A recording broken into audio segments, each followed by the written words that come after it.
Never, never, never, never, never, never quit, because you just don't know when that success is right around the corner.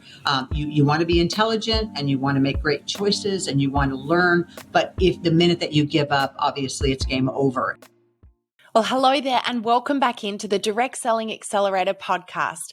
I'm your host, Sam Hind, and today I have the honor and privilege of introducing you to a very special guest. As president of one of the fastest growing direct selling companies globally, Meredith Berkich joins us today to talk about how accelerated growth can come with its own set of challenges. Meredith comes with over 30 years of experience in direct selling, both as a field leader and as a corporate executive. She brings passion to her role and believes wholeheartedly in the power of this industry. In her current role with LifeWave, she's responsible for developing and implementing business strategies and systems in support of LifeWave's accelerated growth. In the spirit of continuous improvement, her motto is, "We don't have to be perfect, we just have to be great."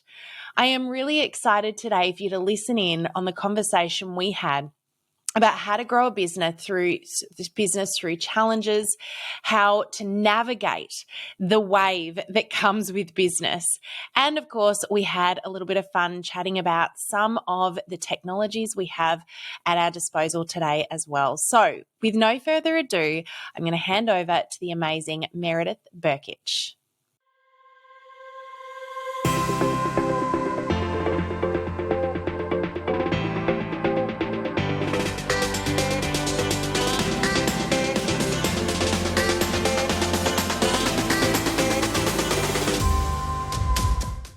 Well, hello there and welcome back into the Direct Selling Accelerator podcast. I'm your host, Sam Hind, and today I am joined by the beautiful president of LifeWave, Meredith Berkich. Welcome on in, Meredith. Great to have you. Well, hi, Sam. It's great to join you and your guests today.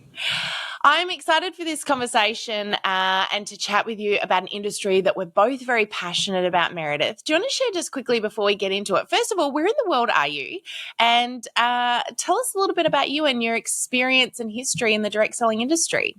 Very good. Well, again, it's an honor to be joining you today. Always so nice to be with other people who are passionate about the same things I'm passionate about, which is giving ordinary people an opportunity for an extraordinary life in direct selling. So I'm actually here in Draper, Utah. I have a home with my family also in Washington State, out towards the Columbia River Gorge, so native Oregonian. And I found direct selling, it's been 30 years now. I had given up my corporate job to stay home as a stay-at-home mom and raise some children, get them off to school. And I came across a friend of mine who was doing very well in direct selling. And so I joined her and spent a decade building in the field.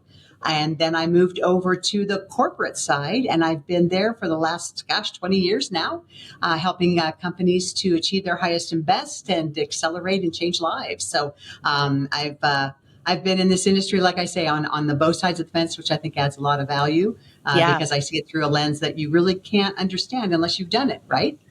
Yes, 100%. And, it's a really unique thing as well to be able to work from both sides, from being in the field through to being in corporate.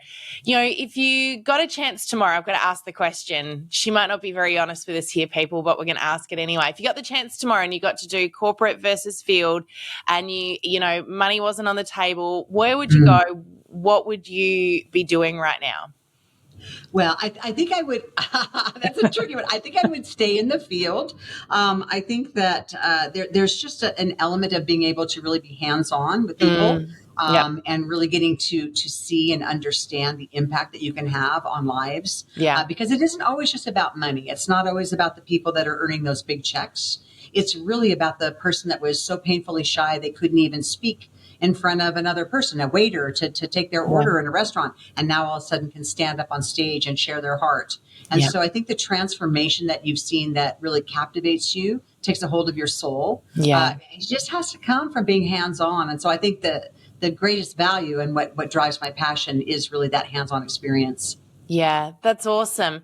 And, that brings to the forefront a question, I guess. I want to talk to you a little bit about the incredible growth that you have been through with LifeWave. And, you guys have been doing some amazing things. We're going to later on down the track, of course, get to hear from your founder, David Schmidt, as well, which I'm super excited to hear that story. But when it comes to business growth, whether you are growing your own little direct selling business, it might be a big direct selling business, or whether you are in corporate and you're responsible for growing the company that then supports the people who are growing their businesses. With each of those, whether they're big or small, growth comes with its own challenges. It's a little bit like a roller coaster. And I think when someone comes into the business for the first time, they often look at business growth like this. They sort of see it as this, it's just going to grow. It's just going to be this straight, Exactly. line where if I do all of the right things, I'm going to get this, perfect growth tangent going on here. But that's not really how business works, is it? And I know LifeWave hasn't experienced it that way, but what's been your experience from growing a business in direct selling in the field through to being in corporate? How does growth actually really work? Well, I don't think that there's a cookie cutter for it, a panacea, Got a it. one size fits all. Yeah. But I do think that success leaves clues. And I think that if we are students of the profession, students of the sector, you pick up a lot as the decades pass and you see people come and go. We know that companies, probably what's the number? Gosh, I haven't looked at that for probably about a decade. But I remember at one point, 70% of all direct selling companies fail or hemorrhaging cash in their first 18 months in business. Yeah. And so then we start really watching that 30% and saying, how are they doing? What are they doing differently? I think that if you think about it from a direct seller's vantage point, it really is about that consistency because they are their own CEOs at whatever level, because they're building a business and they're in charge and their success at some level is up to them. Now, of course, we know stars align and something's just happened like magic. And that is a wonderful thing, a true blessing. But overall, it's that consistency that happens. I think that from a business standpoint, success for direct selling companies really comes in grabbing a hold of trends, timing and trends, and really looking at that convergence of those trends and saying what really is relevant in society today. What is the social commentary? What are people talking about? What are they looking for? And am I relevant to the dialogue? If you have relevant products that, again, people would buy at prices that they are listed at, whether or not there was a compensation plan attached to them, of course, you have to have relevant products. You have to make sure that they're timely. They have to work. They have to be measurable. And then, of course, you need a great sales force because it is a volunteer army, and direct selling is not like we're going to have genius marketers out there that are going to make this sing. The people who make this sing are the people in the field. And so you have to make sure that you honor that relationship, no matter which side you're on. If you're building a team, then you have to honor your people through recognition, appreciating them where they live, where they stand, not what you want them to be, but what is it that they want, listening. And then on the corporate side, of course, how do you attract that volunteer army? Because it is something that is timeless. We've seen it for over 100 years, and we will see it for over 100 more, because regardless of how digital takes over, at the end of the day, we are human beings. We tell stories, and we've been telling stories for centuries. And that's what makes us successful, is attaching your story to your truth and sharing it with people who are in your life and your sphere. And that's the power that no amount of digital is ever going to replace. Yeah. Yeah, that's so true. And this is something that we harp on, I feel like, till I'm blue in the face, is sharing your story, not why people should be doing something because it's what they should be doing, but why you did it and why, what that story is, what's that passion, what's that reason for you. Because let's face it, people aren't buying the product and they're not buying the business. They're buying you, they're connecting with you, and they're doing what you believe in, what you're excited by, because that trust is with the individual. We see it time and time again with founders, of course. The companies that are most successful are usually the companies who bring the story through, where the founder is really sharing their passion.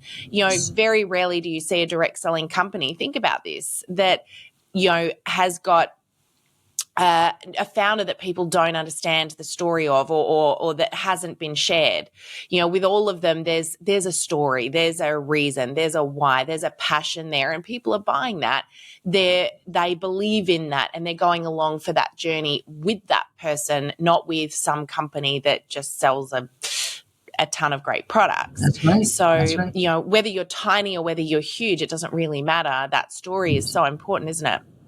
It is. It all comes down to that one-on-one. It really is that authentic person that's really listening truly to you and your needs. That's why some people, I know, they shy away from sales. Salespeople.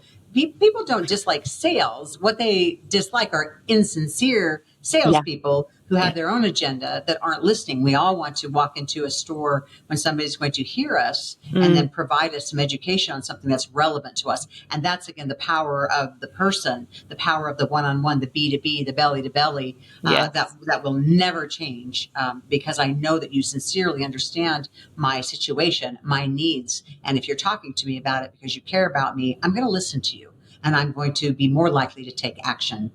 Yeah.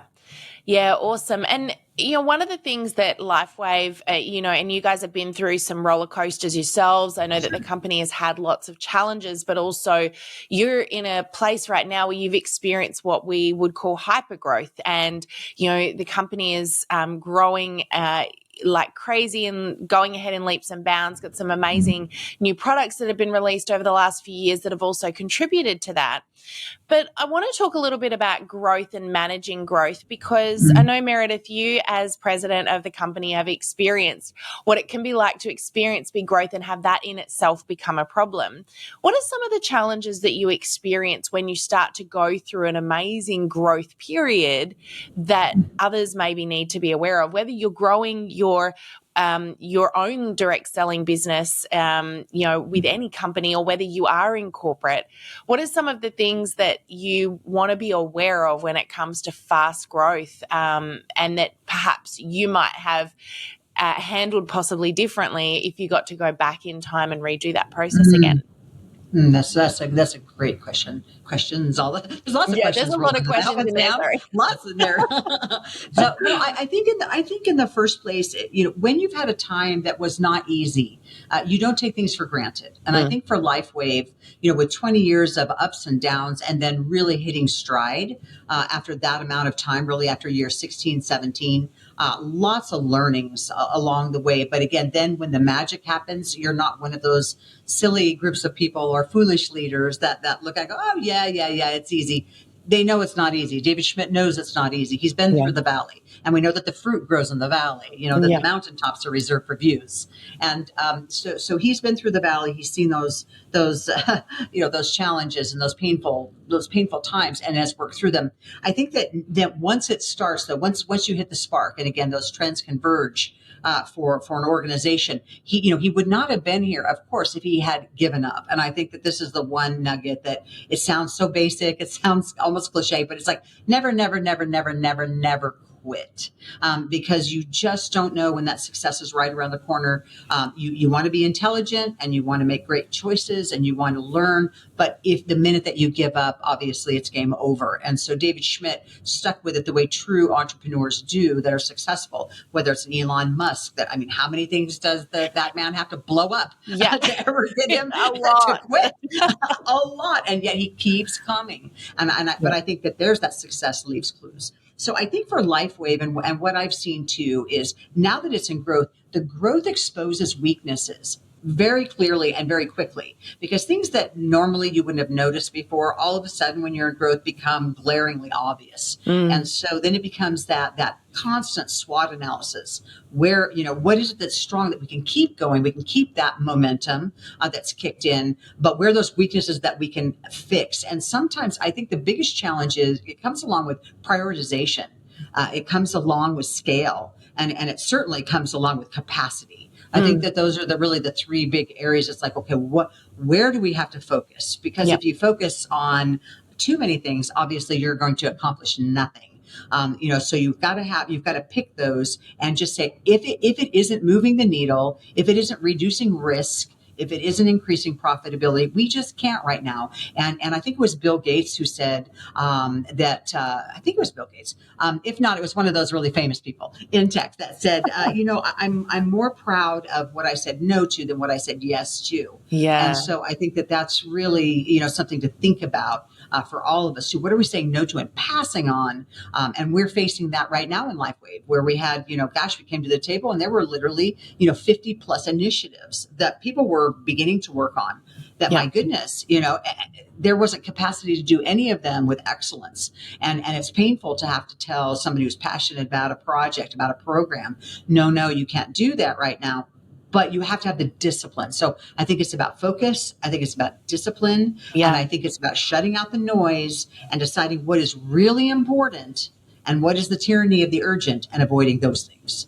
Yeah. So, that sort of brings, I guess, to the forefront the offensive defensive approach to business. And, for someone who might be in the defense zone at the moment, how would you recommend that they move more into that offense position? So, in other words, I suppose if someone right now is dealing with all of the things that are coming at them, they're troubleshooting, they're dealing with issues that are going on, how do they then switch zones into one where they are actually leading, they're making the decisions, they're back in that driver's seat, I suppose, of the business? Have you got any, wisdom in that space that you might be able to share? Sure. Yeah, I don't think any business is going to be void of what we would call distractions. And what makes us play defense is when we're constantly looking around and things are distracting us. And we've lost sight of the goal. We've lost sight of the basket, whatever it is that we're driving towards. We've lost sight of it because there's just too many things happening around. And it's really blocking out that noise and saying, okay, I understand that's urgent, but is it important? And because that's really the firefighting that you get into. And that is the whole concept of tyranny of the urgent is I'm so busy focusing on all of the things that are causing me to play defense that I'm not making any positive strides, and that maybe there's something over there that's smoldering as a fire that I could have put out, but now I'm over here firefighting that. And so before I know it, I turn around, that's going to be a blaze.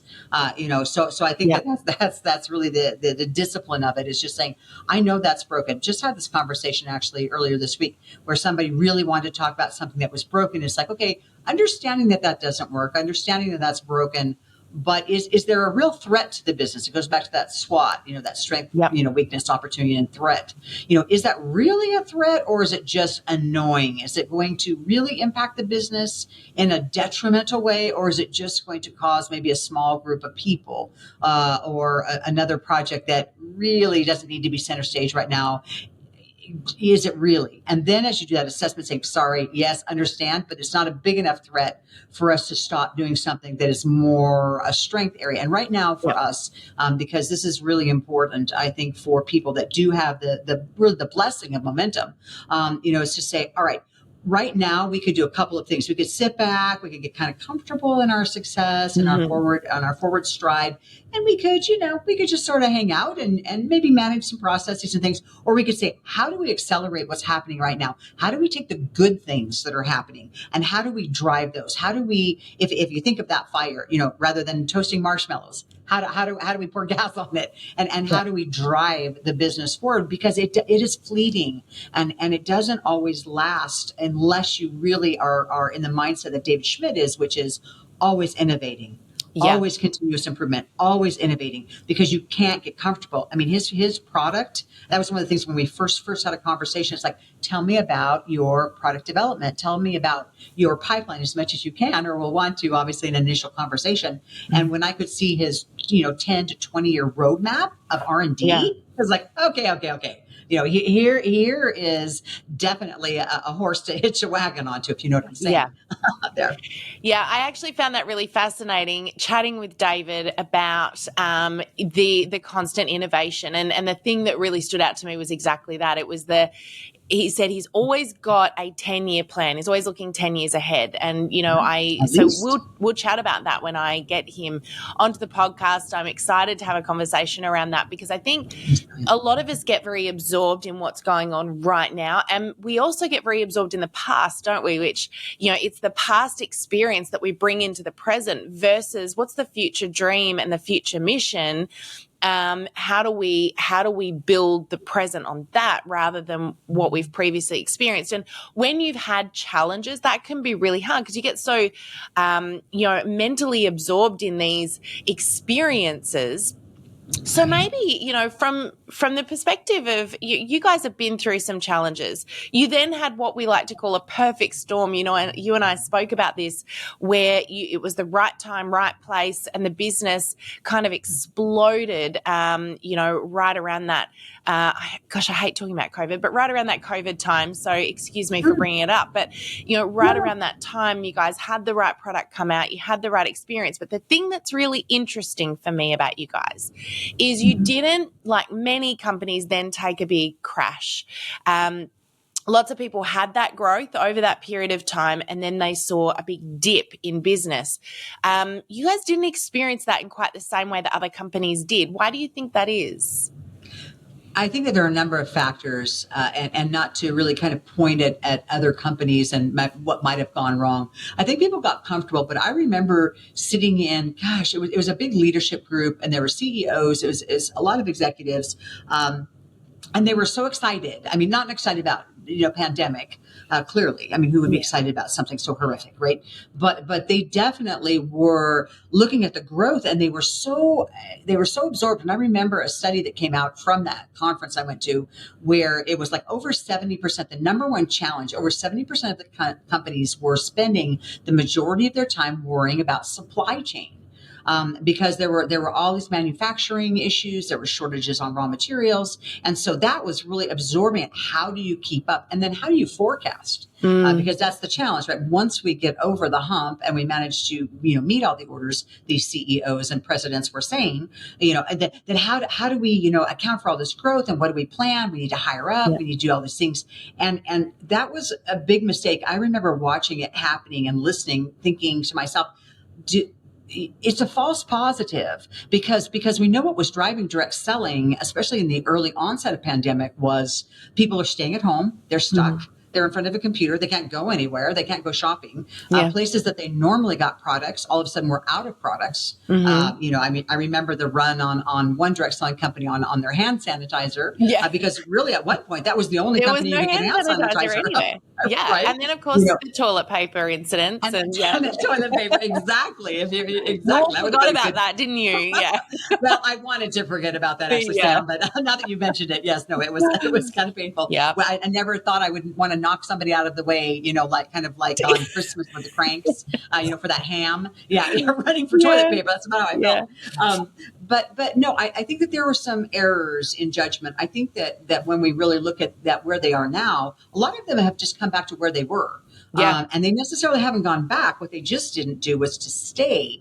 And they aren't actually worse off than they were pre-pandemic. They're basically the same. Now, what they might have done is gotten themselves in some hot water and a lot of layoffs, but they're, again, getting back to the norm. And what were they doing before pandemic that had caused them to slow their growth, flatline, or potentially, be in a decline? Because that's really where the truth of it is. It was a false positive. For LifeWave, I think what happened was, again, that convergence of trends, people so focused on health and wellness, the immune system, obviously the social commentary around stem cell. I mean, so many things were happening then. And then, of course, a wave of leadership.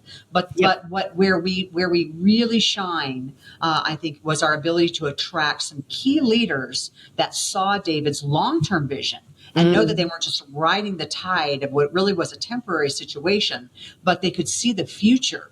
And so what that meant is when that, the pandemic crested, and of course it's, there's still many people suffering today. So it's not like it's gone away, but when it crested, we had the momentum on our side of leaders that could see that 10-year plan you just described, Sam, see what was happening, saying, this isn't an anomaly for now. This is something for my future. And then as the other companies started going in decline, they were saying, wow, we are here to actually build a legacy. in a place that we can actually see that this could potentially be what is, the holy grail is the last direct selling company I'm ever with. Yeah. And that really, everybody wants it to be your last job, last chance, last opportunity. But people could see it, and they caught the vision, and they caught what David Schmidt was talking about, and that kept everything moving. And so now, as others are in decline, we're continuing to experience, that success because people get it, they see it, and they believe. And this is a belief business. Yeah, that's really powerful. Vision is something that, it is such a good reminder that sharing your vision, don't keep it to yourself, share your vision, because you want people to come along for that ride, but you also want to give them permission to create and have their own vision as well and be a part of that, feel like they're a part of something. Meredith, I know you guys have got a very unique vision, and you've got, a very unique founder who himself is a scientist. So, of course, he's constantly innovating, and that's relatively unusual. To have someone who is so innovative, at the forefront. But for someone who might be in another business, let's say someone who's in a beauty or a cosmetics company, and they're looking at it right now going, well, we're a little bit different and we don't have that same innovative vision moving forward because we're not in health and we're not looking at stem cell research, etc. How do I get vision moving forward so that I can bring team and I can bring people along for the ride with me? Vision doesn't all have to be necessarily about scientific innovation, does it? Right. Right. No, that's well said, Sam. And I think you hit it early in our conversation, which is if you have the benefit, of a savant, leading your company, it's a beautiful thing. It is a beautiful thing. And we don't take it for granted. We certainly give thanks for it pretty much every day in conversing with David, like we do so often. He's so engaged. He's so hands-on. But to your point, what it really is about, though, again, especially with the new generations that are rising, right, is what is it that they need right now, and how is my company, how is my culture, how is my product going to make their world better as people are feeling cut off, as they're feeling they're struggling with self-awareness, with self-importance, that they just don't know where they fit in anymore. And I think as AI becomes more at the forefront and we start to ask, are we going to be displaced really with computers and with brains that surpass our own? And what is my future? And, and having children in their 20s and 30s, I think, I'm forefront to that mindset and what they talk about and what's important to them. So I think that you just have to really look at your uniqueness, and you have to stay authentic. You have to stay authentic to the brand. But you talk about a cosmetic, but take a Mary Kay, Ash, take the founders that really changed the world by looking at, women, and at Avon, turning it into a women's movement. I think you have to have a cause, and you have to be cause driven. You have to have a culture that speaks to people, but it has to be authentic and true to you. Yeah. And every company just needs to step back and, bring in their top leaders, some from the field, some from corporate, and really get their head around who are we and why do we matter, and why should people listen to us? Not because we're charming and lovely and maybe we have a decent product, but it's like, why should they care about what we have to say? Because it isn't about us, it's about that person. And it's an age-old saying, but it is that I won't remember what you say to me. I will remember how you made me feel. And if you take the average, I know US, we are super shrinking all the time, our attention span.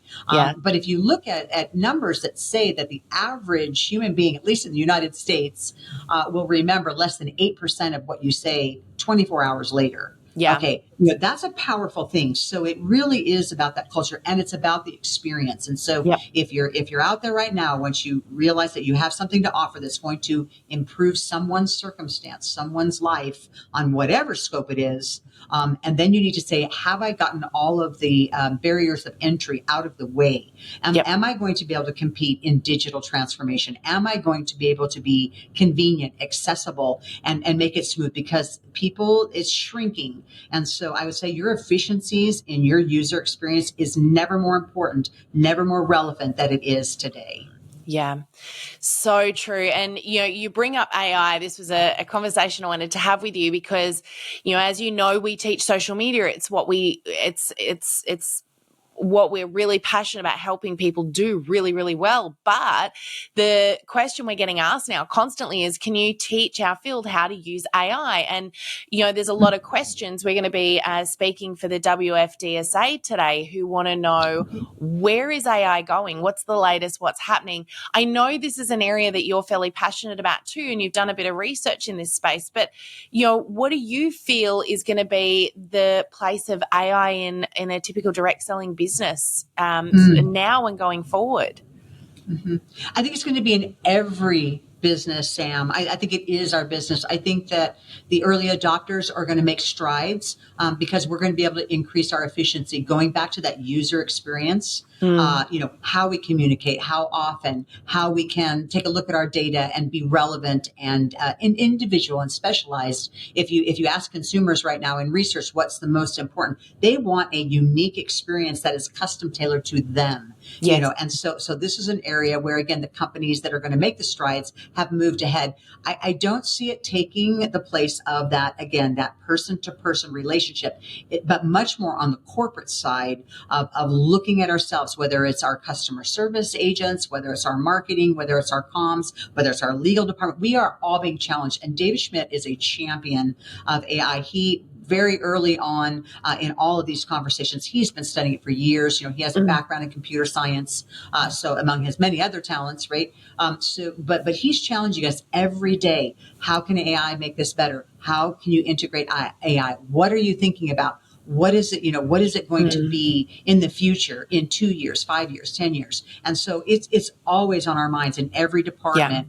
We're using it in one way or another. Some departments like marketing and obviously comms, have a big in design advantage because they're moving there. I think that for a company, though, our biggest conversations in the IT world, in our innovation department, is that we're really looking at what are the guardrails that we're setting, for ourselves for security, because we have to protect the data. We need to be GDPR compliant. We're obviously a global company, so we need to make sure that that's there. I think that where AI really comes into play, though, in the life of an independent direct seller are areas of certain apps that are out there already, really good personal assistants, where they can look at it and say, okay, just tell me what I'm supposed to focus on today, because those moments, right? The magic of direct selling is I have moments and I can work around my schedule, around my time, around my priorities, which means if I only have 10 minutes right now because my children are getting out of soccer practice and I'm sitting in the car and I'm waiting for them, if I'm a mom there, it's like, okay, who do I call and what do I need to know? And then I can look down. If AI can tell me, here it is, here's what you need to do. Call this person. This person just did this behavior. This person, and some of that's machine learning. I understand, the difference, but it's like, tell me what I need to say and how, and really how I can approach this experience, this conversation, this individual interaction with the most pop, so that I'm not just chatting with people that really I'm not going to help them because they aren't even in a position to help themselves. But I think on the corporate side, we have lots of work to do in the area of making sure that we stay relevant and ahead of the curve. Because what right now seems like it's cutting edge, it's going to be table stakes in record speed. And the companies that don't take it seriously or think that somehow it's a trend or a fad, they will be left behind, and they unfortunately will be that sad part of the 70% that is no longer in business in the future. So we need to embrace it. We need to make it our own and understand how to make it work for us. And again, just look to the future and say, how can this improve the experience so that people stay with us and so that we can retain our talent and we can retain our customers and we can be relevant 5, 10, 20 years from now. And this is so true. AI it's here, whether we like it or not. I used to say to people, using Facebook for your business is not about whether you like Facebook. I don't care whether you like Facebook or not. Right. It is still a powerful tool that your ideal customer is using. So you can sit back and say, I don't like it, or I don't understand it. Or you can go, I need to understand this, and irrelevant of whether I like it or not, this is how I'm going to reach my ideal customer. And this is a great opportunity for me to share that vision that I need to be able to share with people. AI is a little bit like that. And I think you've hit the nail on the head there, where it's this beautiful combination between how do I use this incredibly powerful, constantly adapting, innovative tool to enhance what I am, enhance the skills I have, That's make right. me better I at love what that. I do, but not to replace the human element. And I think that's the key. And this is that balancing act right now that we've got to manage is how do you use AI to get more out of your time, be more productive, do a better job, but not replace the essence of who you are. Right. And, we're seeing both sides of this right now, aren't we? We're seeing people who are completely avoiding it, going, I don't like it. I don't understand it. I'm going to just watch what everyone else does and then, get on board later on. That's not a great place to be in. But then the flip side is those people that are overusing it and literally replacing themselves. There's been all this complaint about, will AI replace humans? I think they're doing it themselves. They're going, I'm just going to throw my hands in the air and be lazy and let AI do it all. And that's also not the right way to go about doing things. And we see this a lot with social media, of course, when it comes to content creation. People will go to AI and say, just create me 100 posts. And it does, but you're completely missing the point of your social media content. And that is that you need to come through that content because you are what makes you unique and you are what people are buying. So use the AI to Exactly. help you enhance that, not to replace that. So I think that's, you've made a really good point there. And I love the way that you've said that, Meredith. I think AI is definitely something to ask yourself that question. How do we utilize this? How do we Exactly. incorporate it into what we're already doing to make it better and get more out of our precious time? Yes. You did Yes. make comment to me the other day. I'm going to bring something up here because I want to unpack this just a little moment. You said that you believe we need to keep an eye out for platforms such as Amazon and Groupon, et cetera, in this industry. Can you unpack that a little bit? Why do you think we need to keep an eye on these platforms? How much time do we have? I could probably go on a rant right now that would last about 45 minutes, I've but I opened won't. up a can of worms. Yeah, exactly. But well, so I think it reminds me a lot of when Uber first came out. And direct selling companies were kind of bickering with each other and they were competing against each other. And I just remember looking at Uber thinking, this is the worst competitor that I've ever seen come our way. And so many reasons for it, right? Because we struggle as direct sellers in the field with a couple of fears that people have: fear of rejection, fear of being embarrassed, fear of being the NFL, no friends left club, because we've approached them Yeah. one too many times. We have all these fears, and here you have a service that can be used anytime that you want it. You want to make a little extra money, you work instant cash in your pocket. They bring the customers to you. The biggest fear is picking up that 100-pound phone in direct selling, right? And saying, I'm going to face rejection right now when I make this call. Well, you turn your light on and you have instant customers, right? And so I remember just looking at it being pretty horrified about the whole thing, about what does that mean for, and now we see the huge swell in the gig economy. And now what they're quoting in 2026, 2027, that well over half of the people, probably over 60%, will have a side hustle, will have a gig. Well, that used to be direct selling. We used to have a monopoly on it. Where we also had a monopoly, to get on onto your question here, is we held firmly that personal relationship touch. Because if I walk it, let's just go back to cosmetics, your earlier example. So if I go into a store, high turnover retail, I go up to the cosmetic counter, I go to my favorite brand, and I tell them I want this, this, and this, and this. I'm going to get, okay, they'll fill my order and they'll ring it up. Maybe they'll have an advisor. But now, I mean, my goodness, the mall is getting so crazy. There's no people in there anymore. You have one person that's working 5 different cosmetic counters. They don't even know the product anymore. And so you have this experience, and then you go to an Avon person, you go to a Mary Kay person. And yet now, who are these people that know me? They know my colors. They know my preferences. They say, would you like me to stop by and drop off product? We held that dear. We held that close. It was personal. Mm-hmm. It was something that we had a monopoly on. Amazon now has an affiliate program. And as you look at even Etsy, affiliate programs are taking over, and well over 65% of all of the major big boxes now have affiliate programs, paying 1, 2, up to 3 levels deep for doing what? building a network, referring people, doing all of these wonderful, amazing things. And they are coming to our space with virtual reality. They're coming to our space with really the metaverse. They're coming to town and they're making it personal. They have live shopping now where you can actually do the one thing that people in their 20s and 30s say they want to do. I want to have a personal experience where a personal, real person will answer my questions about their products on the spot. It's called live shopping. Okay. And so now you have this environment to purchase things with little friction, and they're taking up our space. And so it's like, and yet we sit back and say, oh, direct selling, we don't need to worry about the digital experiences. We're not digital. Oh, yes, you are. If you're not looking right now at your user experience online, you are really making, in my opinion, my personal opinion, viewer, listener, a serious tactical error if you're not thinking that you are digital. You are digital. And because the new consumer, the new user, the new brand partner, they are going to be looking at this and saying, hey, you know what? You don't seem to have a robust affiliate kind of a program where I can simply share with friends and family without a lot of, hullabaloo over being a direct selling opportunity. And you're going to miss the masses.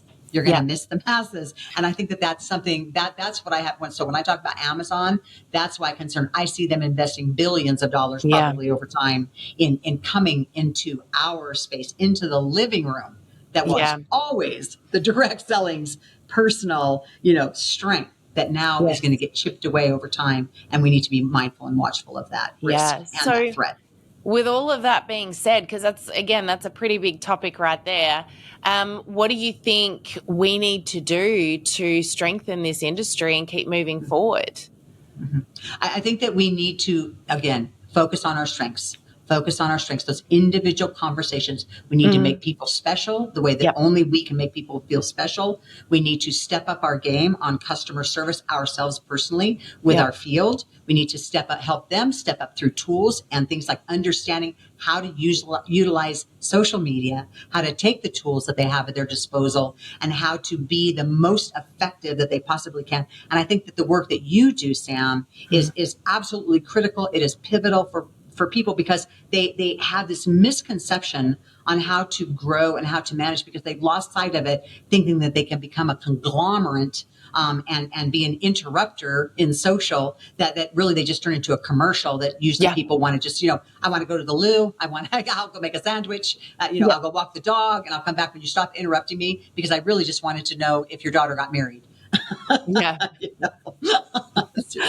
So. Yeah, it's so true. And, that personal, I think the focus goes away from the one and onto the many, right? We're looking for the big and we forget that the one thing people are most hungry for right now that they want is to feel like they're not a number and they matter. And it's what this industry's always been so good at. But we've also got technology now that gives us the ability to reach so many more people with the push of a button. The problem is that I think you've just said it, and it's such a powerful point, Meredith, is that while we've got the opportunity to do it, it's not necessarily what we should be doing. Come back to what makes this industry really powerful. Yes, innovate. Yes, look at technology. Look at how this can support and enhance who you are. Social media is a very powerful tool, and there are some ways to be super productive with it. But at the end of the day, the people you're conversing with, the people that are watching you want to know that they're noticed. They want to know that they matter. They want to know that you get them and that you appreciate them.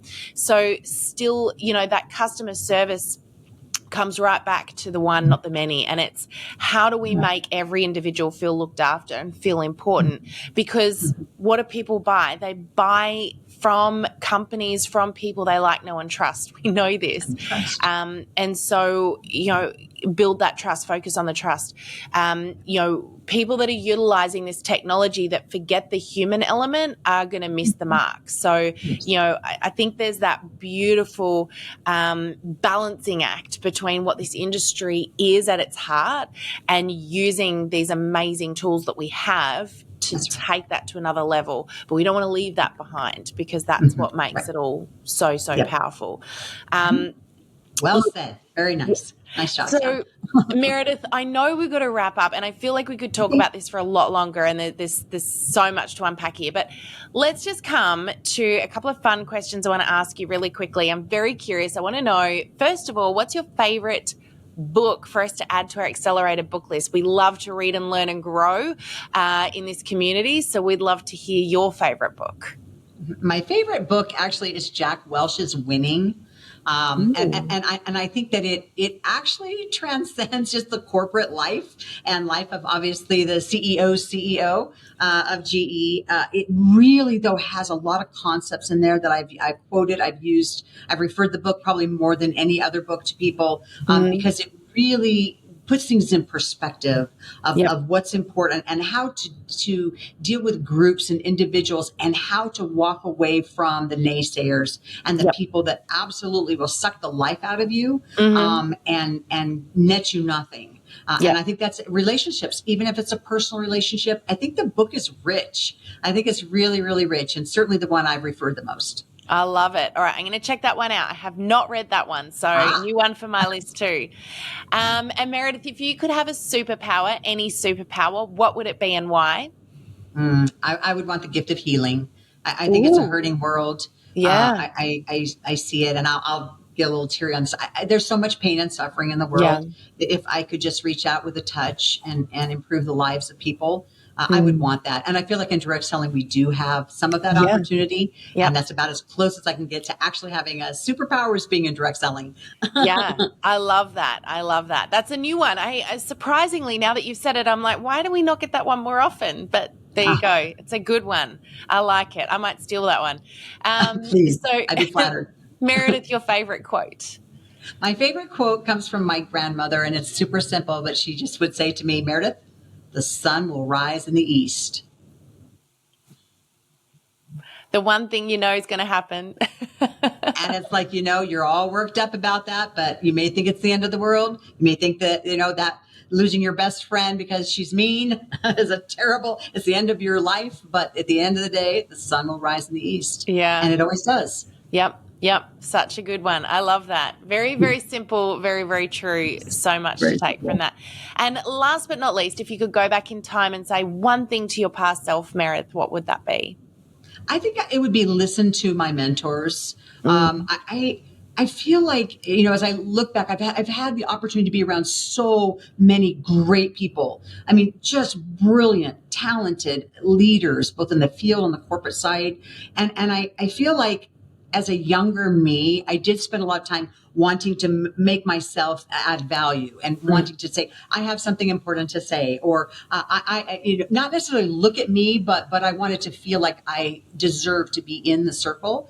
And so instead of just being still and absorbing and soaking in the wisdom that was all around me on all sides, I was too much in my own head sometimes and just thinking about what is it that I'm going to say now that will sound brilliant or amazing or wonderful, when really I should have just been in the moment.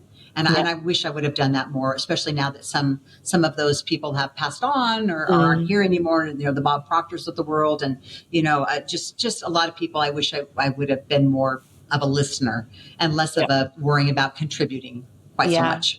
That's a really great one. I love that. And so much to that. So thank you so much, Meredith. It's been wonderful chatting with you today. And I think this conversation has probably got a lot of minds buzzing and it certainly sparked a lot of thought. So I really appreciate you being so honest and also sharing some of your amazing wisdom and experience and passion for the industry as well. So appreciate you joining us. Thank you for the invitation, Sam. And thank you, viewers. Yeah, such a pleasure. And thank you everyone for tuning in again this week. Remember, don't forget to subscribe so you don't miss out on any of our upcoming episodes. And we look forward to seeing you again on the podcast next week. Bye for now. Thank you for joining us in this episode of the Direct Selling Accelerator podcast. If you love listening and you found that this was helpful for your direct selling business, please like and subscribe to our YouTube channel. You can also check out the recommended video that's popped up on your screen right here. I look forward to seeing you again next time. Bye for now.